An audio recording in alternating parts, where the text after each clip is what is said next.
Hello and welcome to this edition of Market Mantra, in which we give you a complete update on the economic, business and stock market news of the day. I am Anubha Rohatgi, and with me is my co-anchor in Hindi, Manoj Pathak. नमस्कार, market मंत्र के ताजा अंक में आपका स्वागत है।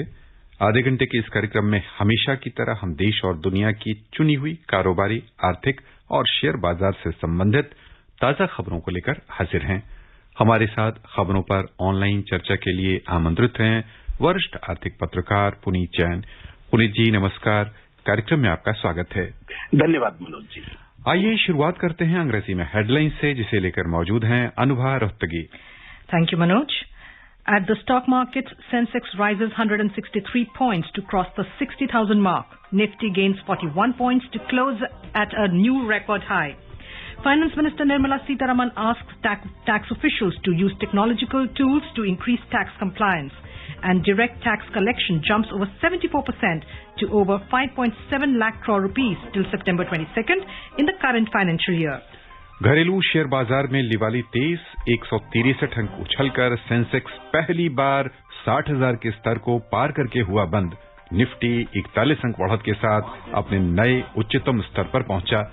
वित्त मंत्री निर्मला सीतारामन ने आयकर अधिकारियों से कर दायित्व बढ़ाने के लिए आधुनिक तकनीक का इस्तेमाल करने को कहा और देश में चालू वित्त वर्ष में 22 सितंबर तक प्रत्यक्ष कर संग्रह 74% से अधिक बढ़कर 5,70,000 करोड़ रुपए के ऊपर पहुंचा।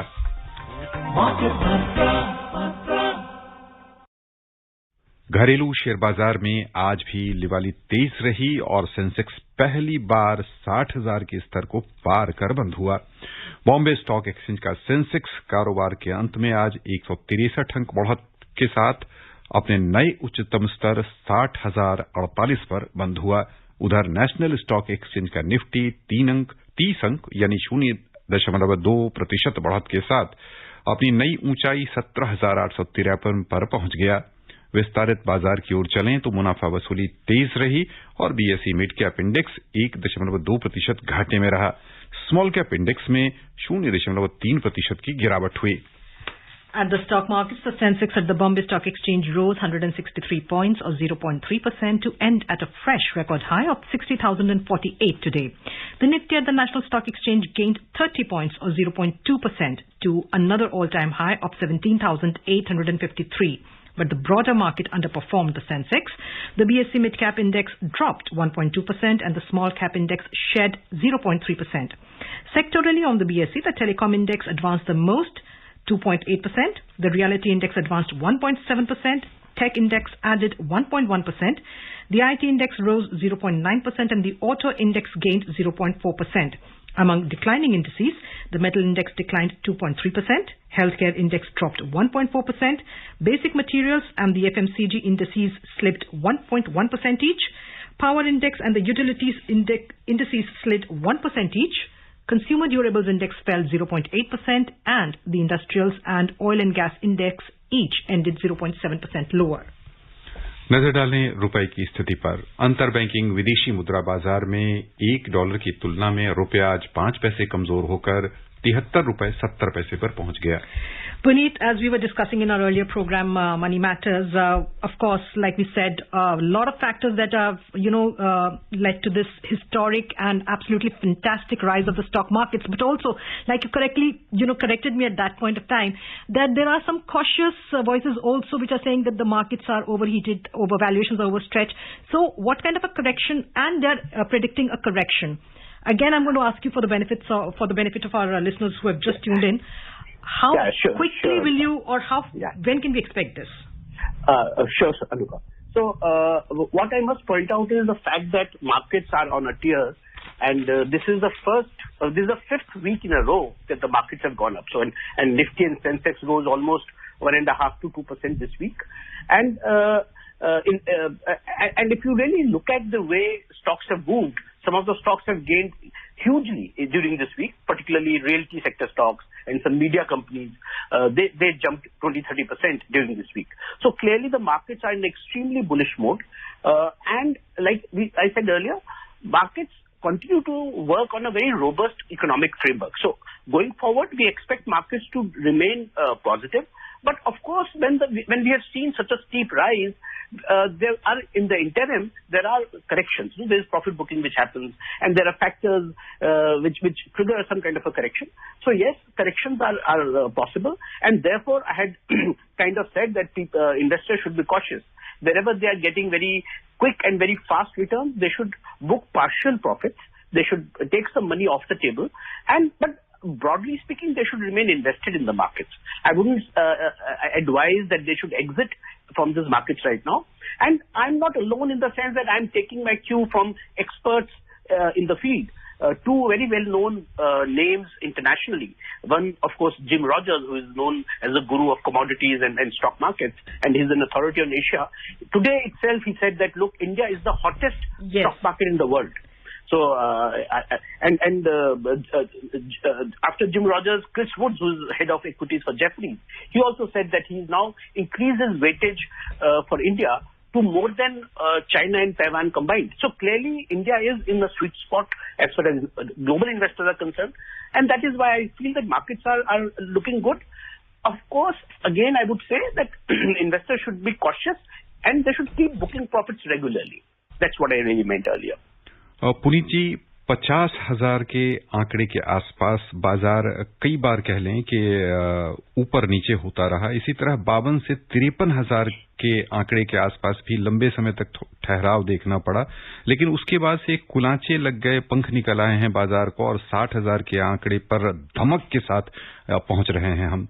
तो यहां से बाजार अगले यानी कह लें कि 65-70 की ओर जाता हम मान के चलें। आपने यानी चर्च के दौरान हमें बताया कि जो अपनी शक्ति है भारतीय बाजार की, वह अपने सबसे बेहतर कह लें कि स्थितियों में है। वह किस तरह अपने आम निवेशकों के हित में हम समझना चाहेंगे कि किस तरह भारतीय बाजार दुनिया भर के लिए आकर्षक निवेश बन रहा है। इसमें क्या बाहर के जो लोग हैं, बाहर के निवेशकर्ता हैं, उनका योगदान है, या जो हमारे घरेलू निवेशकर्ता हैं वो भी महत्वपूर्ण भागी निभा रहे हैं? इन दोनों तथ्यों को ध्यान में रखते हुए तो मनोज जी, आपने सही कहा कि इस वक्त भारतीय बाजारों में या भारतीय अर्थव्यवस्था में जो निवेश आ रहा है वो घरेलू इन्वेस्टर्स से भी काफी आ रहा है, और जो विदेशी इन्वेस्टर्स हैं वो भी अब भारत की तरफ काफी गहराई से और काफी लंबे अरसे के नजरिए से वो इन्वेस्ट कर रहे हैं। और इसी वजह से हम देख रहे हैं कि काफी मजबूत स्थिति में जो भारत है। और मैं ये कहना चाहूंगा कि ये सिर्फ एक, जिसे आप कह सकते हैं कि बरसाती मेंढक की तरह कोई बाजार में इन्वेस्टमेंट नहीं हो रही है।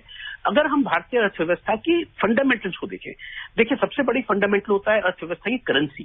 जो अगर आप रुपए की नजर डालें, और हमने कई सप्ताहों से इस पर बातचीत करी है, मेरा अपना अनुमान रहा है कि रुपया जो है बहुत मजबूत स्थिति में है और उसमें कोई भारी गिरावट या बहुत उतार चढ़ाव नहीं आ सकता। और हम ऐसा देख भी रहे हैं कि वो 73 और 74 रुपए पर डॉलर के बहुत ही नैरो रेंज में ट्रेड कर रहा है, which is always good. Stable currency अच्छी चीज है।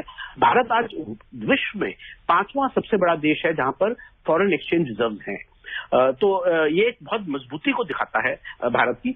यदि हम आज के और आंकड़े देखें, यदि हम करंट अकाउंट डेफिसिट की बात करें, हम एक्सपोर्ट्स की बात करें, हम अपनी दूसरी जो आर्थिक जो मैक्रो फैक्टर्स हैं उनकी बात करें, तो आप देखेंगे कि भारतीय अर्थव्यवस्था की जो स्थिति है बहुत मजबूत है। और मैं ये मानता हूं कि आने वाले समय में ये स्थिति और बेहतर होगी। तो कुल मिलाकर ये आप कह सकते हैं कि आने वाले समय में 2 से 3 वर्षों में या 5 वर्षों में स्टॉक इकोनॉमी भी बेटर होगी और स्टॉक मार्केट भी बेटर होगी। तो यदि आप निवेशक हैं लंबे अरसे के लिए, तो डेफिनेटली आपको इन्वेस्टेड रहना चाहिए भारत में, भारतीय कंपनियों में। और डेफिनेटली जैसे मैंने पहले कहा, कुछ प्रॉफिट आप ले सकते हैं जब आपको लगे बहुत ज्यादा गर्म हो गया है बाजार। डेफिनेटली कुछ प्रॉफिट बुकिंग हमेशा अच्छी रहती है, लेकिन मुझे लगता है कि अभी लंबे अरसे के लिए निवेश जो कर रहे हैं उन्हें करते रहना चाहिए। और यदि आप म्यूचुअल फंड में इन्वेस्ट कर रहे हैं, SIP कर रहे हैं, तो डेफिनेटली आपके पास कोई चिंता का विषय नहीं है। आप as a passive investor you can keep investing. तो ये कारण है जिससे मुझे लगता है कि अभी भारतीय बाजारों में अगर हम 3 से 5 वर्ष का नजर रखें तो मुझे अभी भी बहुत अच्छा मौका लगता है निवेश करने के लिए। Puneet, going forward, now what are the factors that are likely to impact the movement of Indian stock markets? Anubhav, the most important factor, of course, is liquidity. See, what happens is, where will the challenge come from this Goldilocks situation that I have kind of painted for our listeners. Yes. See, the inflation, the real challenge will come from 2-3 places. The first challenge, of course, pandemic, I'm keeping it as a joker in the pack. I mean, if something really wrong happens, then it is out of our control. We can't forecast it. But looking at other factors, I think inflation is going to be a challenge for us. If inflation for some reason goes out of hand, then banks will be forced to scale down liquidity. They'll be forced to raise interest rates. That is something which is going to hurt Indian industry and economy. This can also happen with global inflation on a global scale. And if interest rates in America go up very fast, or inflation in America goes up very fast, then of course it will begin to hurt us because liquidity will get tightened. And beyond these two factors, I don't see much of a risk at economic level. Politically and socially, I can't forecast. But economically, I think inflation and liquidity, these two are things that we should keep a watch on. And I think that is the biggest challenge for us. Puneet, you mentioned liquidity and inflation, and you also mentioned the U.S. Fed recently, just 2 days ago.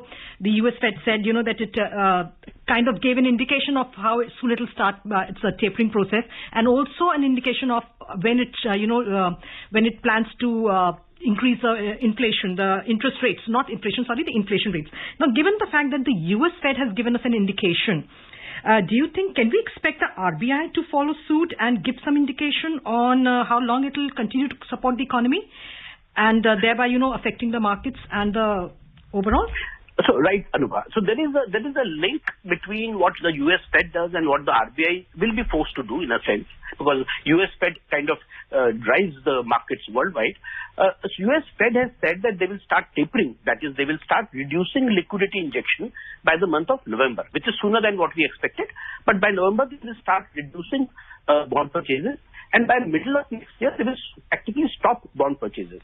So we can kind of expect that US Fed will start raising interest rates somewhere towards end of next year and towards end of 2022. And I think they will continue to raise interest rates between 2022 and 23. They have also increased their forecast of how much they will raise the rates. Earlier, they were saying that there may be 6 to 7 rate increases. Now they have said that there may be 9 rate increases. So if you really ask me, yes, it is a challenge. So I think sometime next year, our markets, the RBI will also be forced to scale back liquidity to some extent. I don't know if they will raise interest rates in a hurry because we have plenty of liquidity otherwise available. But my own sense is that RBI will scale back liquidity sometime middle of next year, anytime after March, and it could hurt our markets by middle of next year. So again, like I said, we probably next few months we have a very Goldilocks kind of situation where everything looks rosy. Next year would be a challenge for all of us. You're right. Puneet जी, बाजार में आज की गतिविधि पर हम ध्यान दें, इस पूरे सप्ताह की गतिविधि पर ध्यान दें, तो रियल्टी सेक्टर सबसे तेज उछाल लेने वाला सेक्टर रहा है। क्या मुख्य कारण रहे रियल्टी सेक्टर में उछाल के पीछे? बिल्कुल मनोज जी, तो इस सप्ताह रियल्टी सेक्टर, जो निफ्टी रियल्टी इंडेक्स है, वो 22% उसमें उछाल देखा है। ये बहुत ज्यादा होता है, क्योंकि 22% इंडेक्स में उछाल का मतलब ये है कि करीब सभी शेयर्स में काफी तेजी थी। एक खास बात हम एक जानते हैं एम्पेरिकली कि रियल एस्टेट सेक्टर पिकअप कर रहा है, और आज जैसे मैंने कहा, क्रिस वुड्स जो जेफरीज एक बहुत बड़ा ग्लोबल बैंक है, उसके वो हेड ऑफ रिसर्च हैं, उन्होंने ये कहा आज कि भारत में जो रियल्टी सेक्टर उसमें स्ट्रक्चरल चेंज हुआ है। स्ट्रक्चरल यानी उसके अंदर कुछ ऐसे बेसिक फैक्टर्स चेंज हुए हैं कि रियल्टी सेक्टर उनको बहुत भारत में अच्छा लगता है, और बहुत बड़े पैमाने पर हम देख रहे हैं कि भारत से निवेश आ रहा है रियल्टी सेक्टर में। दूसरा मैं ये कहूंगा कि रियल्टी सेक्टर अर्थव्यवस्था के लिए बहुत महत्वपूर्ण सेक्टर होता है। सबसे पहली बात यह है कि रियल्टी सेक्टर सबसे बड़ा एम्प्लॉयर जनरेटर है इकोनॉमी के लिए, किसी भी इकोनॉमी के लिए। यदि चाइना की हम ग्रोथ देखें तो चाइना की growth, economic growth realty sector के ही दम पर उन्होंने आगे ग्रोथ करी थी। भारत में रियल्टी सेक्टर का बढ़ना ना सिर्फ एम्प्लॉयमेंट को फायदा देगा, उससे हम देखेंगे स्टील, सीमेंट और बहुत सारे करीब इकोनॉमी के सारे ही जो अंग होते हैं वो रियल्टी सेक्टर से बहुत करीबी जुड़े हुए होते हैं। तो वहां पर हम एक अच्छा सेंटिमेंट देख रहे हैं, और मुझे पूरी उम्मीद है कि आने वाले टाइम में realty sector will drive the Indian economy higher. हमारे जो आम श्रोता हैं उनके हित को ध्यान में रखते हुए क्या सलाह देना चाहेंगे बाजार के वर्तमान कह लें हालात को देखते हुए? देखिए, मैं ये कहना चाहूंगा कि जैसा मैंने पहले कहा कि हम लंबे अरसे को देखते हैं तो निवेश करना अच्छा है और निवेश में बना रहना चाहिए उसको, लेकिन करने का तरीका यह है कि वो जोश में आके एक साथ बहुत सारा पैसा बाजार में न डालें, क्योंकि शॉर्ट टर्म में करेक्शन हो सकती है, उसमें नुकसान हो सकता है। तो मैं ये कहूंगा जो सिस्टमेटिक इन्वेस्टमेंट प्लान्स हैं, एसआईपी हैं, वो उनको चालू रखें, चाहे तो उसमें थोड़ा एलोकेशन बढ़ा भी सकते हैं वो। और इसका रियल फायदा, ये जो बीज आप एक तरह से डालेंगे, इसका जो वृक्ष और जो उसके फल हैं वो 3 से 5 वर्ष मुझे लगता है कि बहुत अच्छे आएंगे। बीच बीच में झटके आ सकते हैं थोड़े बहुत, उससे वो घबराएं नहीं, लेकिन वो निवेश धीरे धीरे करते रहें और उसमें बने रहे, तो मुझे उम्मीद है कि 3 से 5 वर्ष में बहुत अच्छी रिटर्न्स अभी भारत में इक्विटीज में आ सकती है। आइए अब चलें वैश्विक बाजारों की ओर। सबसे पहले नजर डालते हैं एशियाई शेयर बाजार पर, जहां जापान को छोड़कर अन्य सभी स्थानों पर बिकवाली की गई। चीन में एवरग्रांड को लेकर जारी संकट का असर आज भी देखा गया। अमेरिका में कल की तेजी से निवेशकों में कुछ स्थानों पर लिवाली का रुझान भी दिखा। बिकवाली के दबाव में चीन के शंघाई कंपोजिट इंडेक्स में आज 0.8% की गिरावट हुई। दक्षिण कोरिया का कोस्पी 0.1% नीचे आ गया। हांगकांग का हैंग सेंग 1.3% लुढ़क गया। सिंगापुर के स्ट्रेट्स टाइम्स इंडेक्स में 0.5% की गिरावट हुई। उधर निवेशकों के समर्थन से जापान का निक्केई 225 सूचकांक 2.1% लाभ में रहा। यूरोपीय बाजार की ओर चलें तो समाचार तैयार किए जाने तक गिरावट का रुख था। अंतर्दिवसीय कारोबार में लंदन का FTSE 100 0.2%, फ्रांस का CAC 40 0.7% और जर्मनी का डेक्स भी 0.6% नीचे कारोबार कर रहे थे। U.S. markets jumped more than 1% yesterday as investors appeared relieved about the Federal Reserve's stance on tapering stimulus and raising interest rates. Upbeat outlooks from Accenture and Salesforce helped bolster the market, while the U.S. Food and Drug Administration late Wednesday authorized a booster dose of the Pfizer-BioNTech COVID-19 vaccine for those 65 and older. Also helping the sentiment, the concern about contagion from China Evergrande continued to ease. So the Dow Jones Industrial Average rose 507 points or 1.5% to end at 34,765.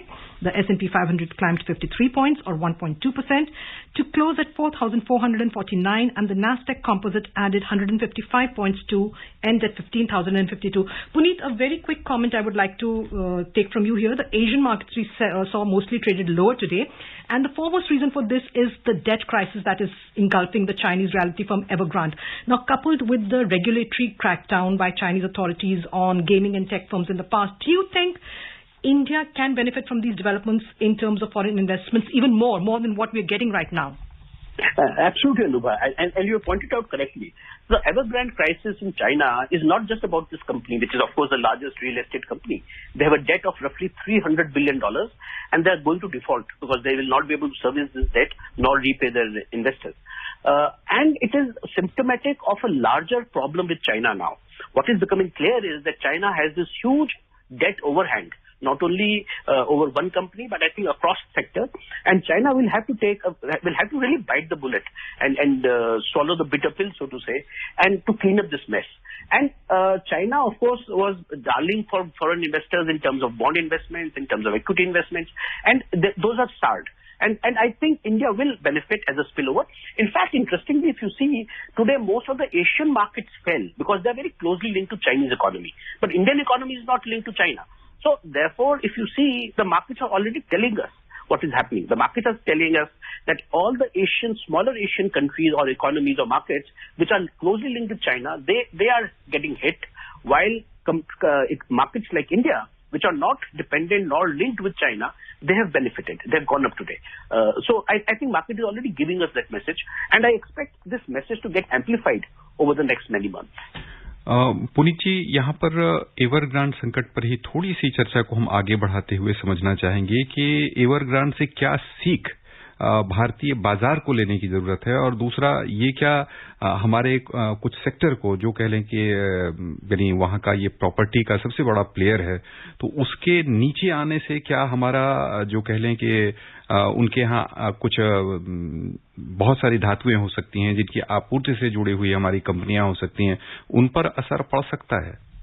हाँ, बहुत अच्छा आपने सवाल पूछा, बड़ा although complicated है, इसका लंबा जवाब है, पर मैं आपको कोशिश करूंगा छोटा सा देने की।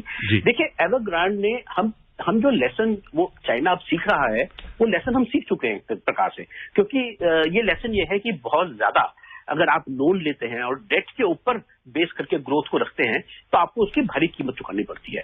भारतीय बैंकों ने और भारत की बड़ी बड़ी कंपनियों ने इसकी बहुत भारी कीमत चुकाई पिछले 4-5 वर्षों में, लेकिन हमने उस बैलेंस शीट को बहुत क्लीन करा, कुछ दर्द भी हुआ, इकोनॉमिक हमने ग्रोथ को कॉम्प्रोमाइज भी किया। तो जो बहुत ज्यादा लोन लेकर ग्रोथ करती हैं कंपनीज, वो परेशानी में आती हैं, ये बात साफ है। ये भारत में हो चुका है, चाइना इसको फेस कर रहा है। अब जो इकोनॉमिक डेवलपमेंट है, जो प्रॉपर्टी डेवलपमेंट चाइना में स्लो डाउन आएगा, और इसमें कोई शक नहीं है कि चाइना में प्रॉपर्टी ग्रोथ और इकोनॉमिक ग्रोथ में स्लो डाउन आने वाला है। उसका मुझे लगता है जो इन्फ्लेशन जो मैंने बात करी पहले, अनुभव से जब बात हो रही थी, और मैंने कहा कि एक खतरा है हमारे लिए कि ये स्टील के दाम, कॉपर के दाम, एल्यूमिनियम के दाम, ये दाम बढ़ जाएंगे, वो शायद कुछ हद तक वो खतरा टल सकता है। यदि चाइना में कंजम्पशन कम हुई तो ये इन्फ्लेशन का खतरा जो है वो हमारे लिए कम हो जाएगा। तो इसमें शायद कुछ फायदा भारत को इस प्रकार से मिल सकता है इन्फ्लेशन फ्रंट पे, and investments definitely will become more favourable destination for global investors. Moving on, Union Finance Minister Nirmala Sitharaman has asked tax officials to use technological tools to increase tax compliance and reduce hassles. The minister was meeting with officers across the country to gather feedback on the Income Tax Department's new faceless assessment and appeal mechanism. The faceless assessment and appeal mechanism was objected to by a section of income tax officials, but the government said it was the best to increase transparency and accountability, besides sparing assessees of unnecessary scrutiny and questioning during a face-to-face meeting. आइए खबरों का सिलसिला आगे बढ़ाते हैं। देश की अर्थव्यवस्था के लिए एक अच्छी खबर है। देश में वित्त वर्ष 2021-22 के दौरान इस महीने की 22 तारीख तक कुल प्रत्यक्ष कर संग्रह पिछले वर्ष इसी अवधि की तुलना में 74.4% बढ़कर 5,70,568 करोड़ रुपए पर पहुंच गया। इस अवधि में पिछले वर्ष 3,27,174 करोड़ रुपए का संग्रह हुआ था। इसमें 3,02,975 करोड़ रुपए कॉरपोरेशन टैक्स और 2,67,593 करोड़ रुपए सिक्योरिटी ट्रांजैक्शन टैक्स सहित निजी आयकर से प्राप्त हुए हैं। वित्त वर्ष 2021-22 के दौरान शुरुआती कुछ महीनों में काफी चुनौतीपूर्ण स्थिति रहने के बाद भी दूसरी तिमाही में 1 जुलाई 2021 से 22 सितंबर 2021 के बीच एडवांस टैक्स के रूप में 1,72,071 करोड़ रुपए संग्रह हुए। पिछले वर्ष इसी अवधि की तुलना में ये वृद्धि 51.5% है। पिछले वर्ष इसी दौरान 1,13,571 करोड़ रुपए संग्रह हुए थे। वित्त वर्ष 2021-22 के दौरान अब तक कुल 75,111 करोड़ रुपए रिफंड के रूप में जारी भी किए गए हैं। Puneet, a very short comment. The figures that have come out today, the direct tax collections, 74% increase over the corresponding period last year. When we combine it with the record GST collections that we've been seeing in the last few months, what does it tell you? What is about the macroeconomy? How good news it is for from a macroeconomic point of view? So, Anubhav, to make this point further, I'd like to add that this year's collection of direct taxes, income tax, which is better by 74% from last year, is actually better by 27% compared to even 2019. See, 2019 was a pre-pandemic year. That was supposedly a normal year. Even compared to 2019, this year's collections are up by 27%. So that tells you where the economy is heading. And this is income tax. And this is the first till 15 September. So we know that this is only the early 25% is what is mandated to be deposited. So clearly, I think tax collections are on a very, very robust path. My own sense is that if our disinvestment program goes as planned, then the fiscal deficit will be much better than the 7% which we had targeted earlier, and we will come out with much less fiscal deficit than what the budget had forecast initially. Puneet जी, इसे हम किस रूप में समझें इन आंकड़ों को? क्या कर दायित्व निभाने में जो दर है वो बढ़ा है? देश की अर्थव्यवस्था में जो आर्थिक वृद्धि दर है, यानी जिस वी शेप की हम बात कर रहे हैं, उस दिशा में हम बढ़ रहे हैं। आंकड़े बढ़ने के पीछे का कारक क्या? मनोज जी, इसमें एक्चुअली 2-3 चीजें साथ काम कर रही हैं। एक डेफिनेटली इकोनॉमिक रिकवरी इसका एक बहुत बड़ा कारक है। दूसरा, जो गवर्नमेंट ने एडमिनिस्ट्रेटिव सिस्टम्स इंप्रूव करे हैं, बिल्कुल सीमलेस और बहुत ट्रांसपेरेंट एक सिस्टम है टैक्स एडमिनिस्ट्रेशन का, वो हमने देखा है, उससे भी बेटर हुए टैक्स कलेक्शन। और तीसरा मैं कहूंगा कि करदाता जो है, टैक्स पेयर्स हैं, वो भी काफी रिस्पॉन्सिबली अब मेरे ख्याल से टैक्स पे कर रहे हैं। तो मुझे लगता है तीनों का ही को ही इसके लिए शाबाशी मिलनी चाहिए या क्रेडिट मिलना चाहिए।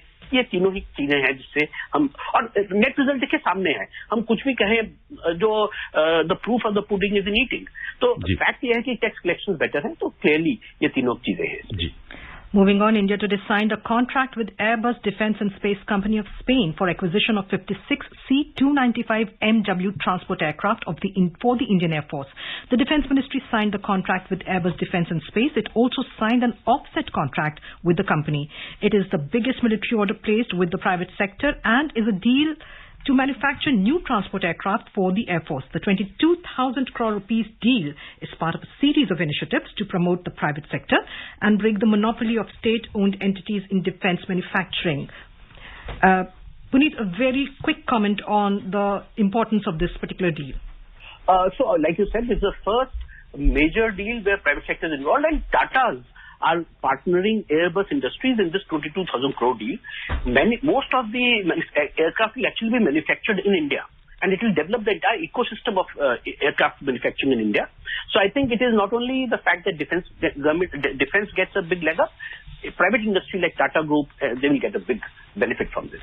Moving on to commodities, global crude oil prices steadied today near a 2-month high above $77 a barrel and were headed for a third straight week of gains, supported by global output disruptions and inventory draws. The rally was slightly dampened by China's first public sale of state crude reserves. So Brent crude oil futures shed 3 cents to trade at $77.22 a barrel. US crude futures fell 15 cents to $73.15 a barrel. Puneet जी, तेल के दाम $75 से ऊपर बने रहना, $77 के आसपास पहुंचना, हालांकि आज इसमें थोड़ी सी नरमी देखी जा रही है, लेकिन क्या ये चिंता का विषय बन रहा हमारे लिए या स्थिति अभी नियंत्रण में है? नहीं, देखिए, चिंता का विषय तो है। कुछ पसीना आता है सोचकर कि अगर तेल की कीमतें ऐसी बढ़ती रहेंगी तो जरूर प्रेशर डालेंगी वो, पर मुझे उम्मीद है कि जैसे जैसे प्रोडक्शन बढ़ेगी क्रूड ऑयल की, तो इस प्राइस में थोड़ी नरमी रहनी चाहिए। आइए आगे बढ़ें, चलते हैं सर्राफा बाजार। दिल्ली सर्राफा बाजार में आज मिला जुला रुख दिखा है। सोने का मूल्य 365 रुपए घटा 45,141 रुपए प्रति 10 ग्राम पर आ गया। वहीं चांदी 21 रुपए उछलकर 59,429 रुपए प्रति किलो रह गई, यानी पर पहुंच गई। अंतर्राष्ट्रीय बाजारों में सोने का मूल्य थोड़ा सा मजबूत हुआ, 1,754 रुपए डॉलर प्रति औंस पर पहुंच गया। चांदी अपने पूर्व स्तर $22.68 प्रति औंस पर रही। पुनीत जी, सोने के प्रति भारतीय लोगों का आकर्षण हमेशा बना रहता है, इसके दाम चाहे किसी भी दिशा में जाएं। फिलहाल इसकी चमक बढ़ती नजर आ रही, या आने वाले दिनों में इसका निवेश अनुकूल नहीं रहेगा, लाभ कोई खास नहीं मिल पाएगा? हाँ मनोज जी, मुझे लगता है ये गोल्ड में अभी कोई बहुत इमीडिएटली बहुत तेजी नहीं होगी, क्योंकि रिस्क एसेट्स में ज्यादा पैसा जा रहा है और गोल्ड जो है वो सेफ हेवन है, यानी सेफ्टी के लिए लोग इन्वेस्ट करते हैं। मुझे लगता है अभी अगले 6 महीने से 1 वर्ष तक इसमें कोई बहुत बड़ी तेजी हम नहीं देखेंगे। Puneet, a very quick comment. Let me get back to oil now. Oil prices are increasing, and you said, of course, it does create a little bit of pressure, but it will also have an effect on the inflation. That is also a big worry. Absolutely, absolutely. So that is one of the threats that we have. The commodity inflation is a major threat for us. Oil is, of course, one of the major components of that inflation. जी। बस यहीं पर श्रोताओं की ओर से पुनीत आपका बहुत बहुत धन्यवाद। धन्यवाद Neeraj ji. And before we close, a reminder of the headlines. At stock markets, Sensex rises 163 points to cross the 60,000 mark. Nifty gains 41 points to close at a record new high.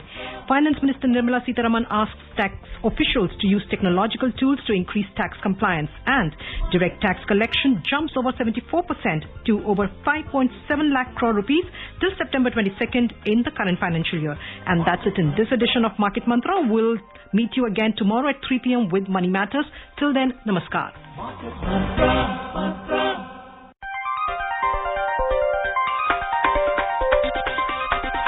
Market Mantra.